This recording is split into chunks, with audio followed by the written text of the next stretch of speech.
सरस्वती त्रयं दृष्ट्वा वीणापुस्तकधारिणीं हंसवाहसमायुक्ता विद्यादानकरी मम।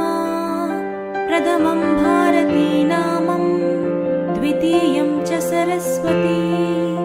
तृतीयं शारदा देवी चतुर्थं हंसवाहिनी पञ्चमं जगति ख्यात षष्ठं वाणीश्वरी तथा कौमारी सप्तमं प्रोक्ता अष्टमं ब्रह्मचारिणी नवमं बुद्धिदात्री च दशमं वरदायिनी एकादशं क्षुद्रघण्टा द्वादशं भुवनेश्वरी ब्राह्मी द्वादशनामानि त्रिसन्ध्यं यः पठेन्नरः सर्वसिद्धिकरीं तस्य प्रसन्ना परमेश्वरी सा मे वसतु जिह्वाग्रे